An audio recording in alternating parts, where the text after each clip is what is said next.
Well, good evening from the flat part of Earth called Australia. It's only 11 p.m. or, a few minutes after. Shite. I just got home, as I always do. I always get home. I have a homing instinct. It's one of these things us Cancerians seem to have to do. And we didn't go too far. There was a massive lightning storm heading our way the whole time. It was fun because I don't know if I've ever told you before, but I'm a bit of a lightning storm freak. I think probably in a way Tesla was too, hence why he used to live in the mountains of North Colorado, because there was something about the topography and the lightning storms that interested him, and I love it. I love lightning storms. Allow me to adjust myself while I get used to being back home. 11 p.m. Well, at least I've put some veggies on the steam now, so I will have a dinner tonight. So I will only talk for 10 minutes or so because it doesn't take that long to steam, even though I've got the one at low steam. Maybe I can go for 15. Allow me to get more intimate with you. I might break my director's chair, but fuck it, I'm going to do it. That feels more comfortable now. Now I feel like I can relate to you.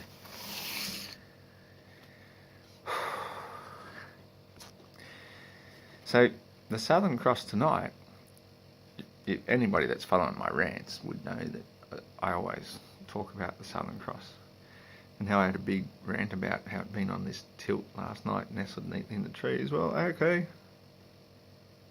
You got me there.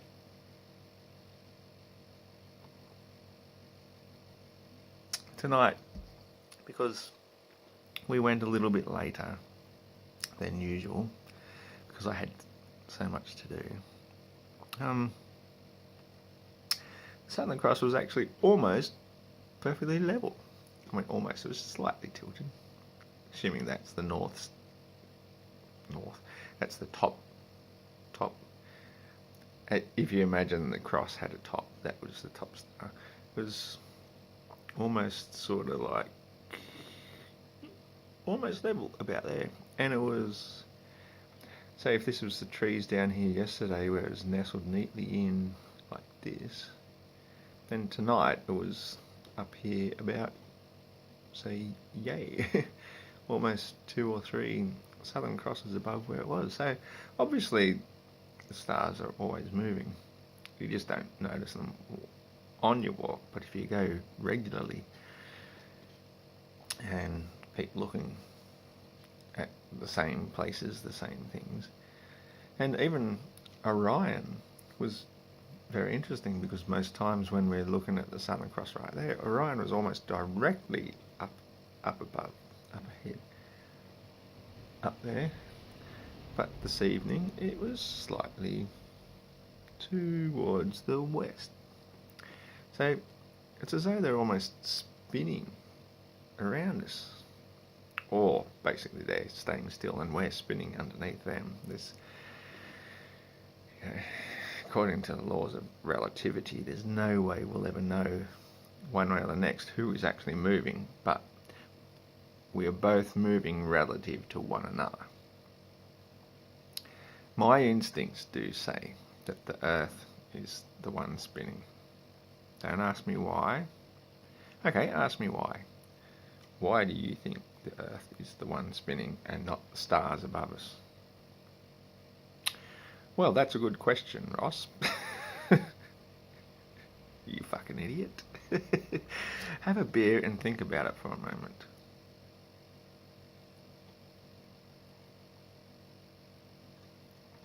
Okay.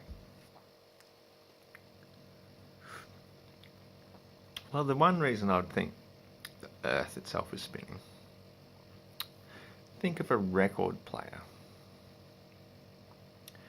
You put the vinyl disc over the hole the north hole. That's what I think. And so if the Earth is spinning, it's not going 33 revs per minute, obviously, or 45 for that matter. It's going 24 hours in a day, so it's moving very, very, very, very slowly. But it is going around it, and because of the size of the Earth, once you get far enough out, that edge of that disc is going pretty. I'm going to try and keep swear words out because apparently some flat Earth people don't like the Queen's English. So it's going pretty fucking fast. Hang on. It's going pretty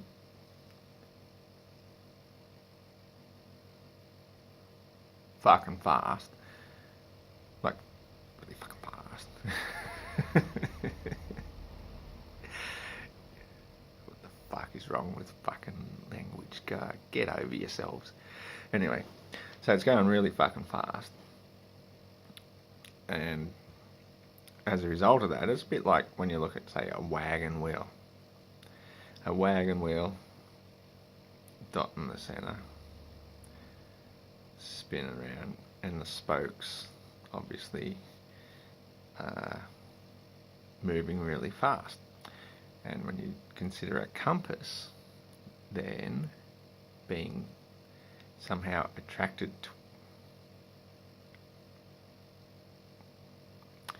not so much attracted towards North Pole, but being repelled away from it. So it's actually the south pole of the magnet on a compass being repelled from the central point simply because it's spinning around like the edges of a wagon wheel are being pushed out like spokes the whole time. Oh, pardon me.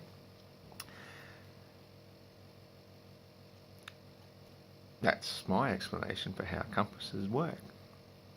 Because the Earth itself,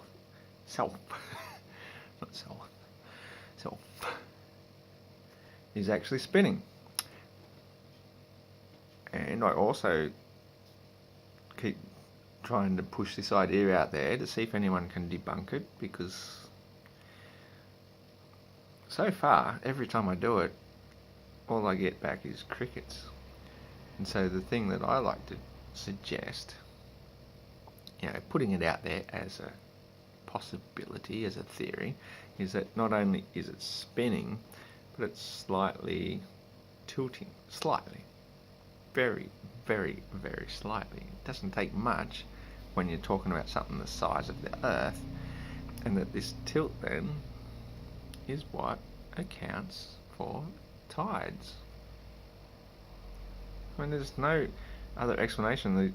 You get all these flat earthers waxing poetically who say, well, the tides are caused by the Mother Earth breathing in, breathing out, breathing in, breathing out. Sure, it looks a lot like that. Makes a lot of sense, but come on. We've got to sort of try as best as we can to match physics, visible reality, scientific method, and try to leave out the poetic side of things, which sound great and look awesome. Shut up. God. That was rude. Ruined my train of thought.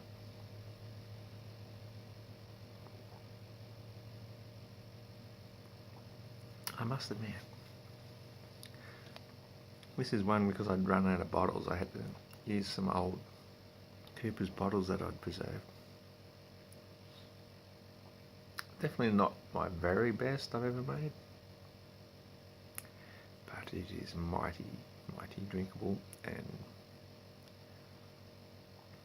still shows how flat the Earth isn't. Oh wait, is.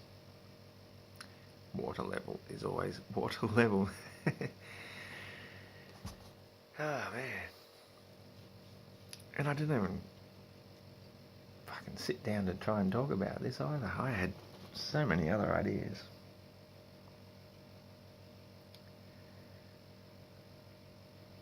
Man, it really annoys me when that happens.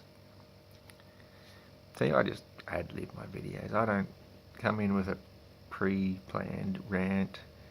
I'm not reading out emails. I'm not showing videos or pictures. You know, you can see all the videos and pictures you want. I've seen heaps and heaps and heaps and heaps. And I'm convinced the Earth is flat. Absolutely 100% convinced the Earth is flat. Flat and infinite. Maybe we should discuss the infiniteness of it. I mean, what is infinity? The symbol for infinity is that figure 8. Which I used to just doodle. Used to doodle that as a kid all the time. Like, I'd just sit there with a pen and paper and doodle that figure 8. And always the bottom part would actually be bigger than the top part, exactly like a figure 8 is generally represented, and exactly like the sun and a lemma actually does represent. So it's something that I think that is embedded in our DNA. We just instinctively know that infinity, it's not just a figure 8, but it's a figure 8 that goes for infinity. It just, no beginning and no end. Alpha and Omega. Yes, that is one of those things that I was thinking about on my walk tonight. Alpha and Omega. The beginning and the end. I am the beginning and the end. Because the Alpha and the Omega, in that pattern, there is no beginning, there is no end. It is infinite.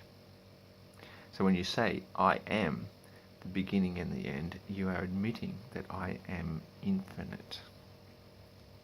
You are infinite. Okay? We all are, but you have to say it to yourself. I am. I am infinite. And that's when you start to get infinite knowledge. If you decide to tap into it. Most of us block. We don't want to know. We don't want to know. No. Laugh. Ridicule. We don't want to know infinite knowledge. It's too much for us in our infant stage. We're just infants. No, we don't want to know that mum and dad aren't God. Mum and dad are God. They're everything to us. Then you get a little bit older and you say, oh, well, they're not God.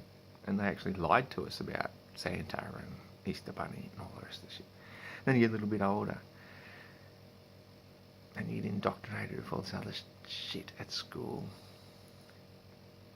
And if you keep studying and going to school, you get indoctrinated with more and more and more, which makes it harder and harder and harder to see through the fucking bullshit.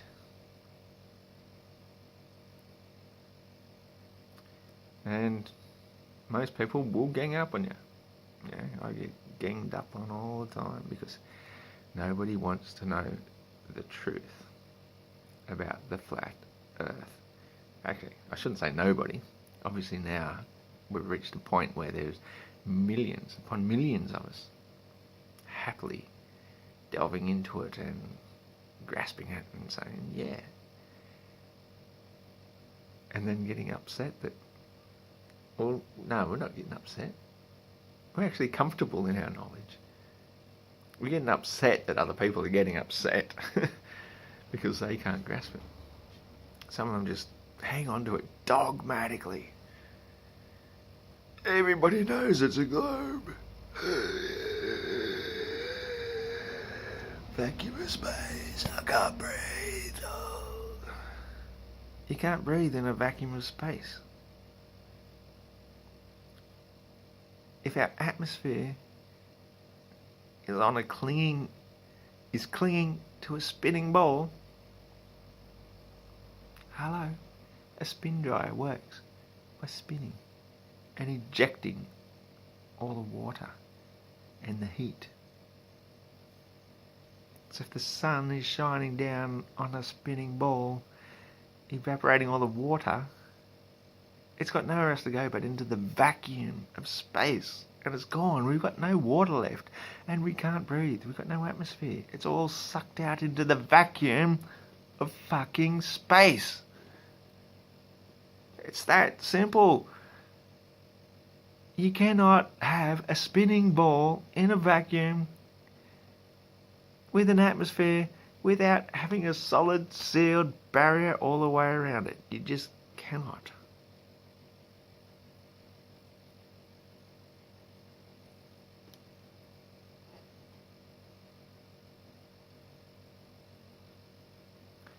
And you cannot leave that amount of beer left in a bottle without drinking it.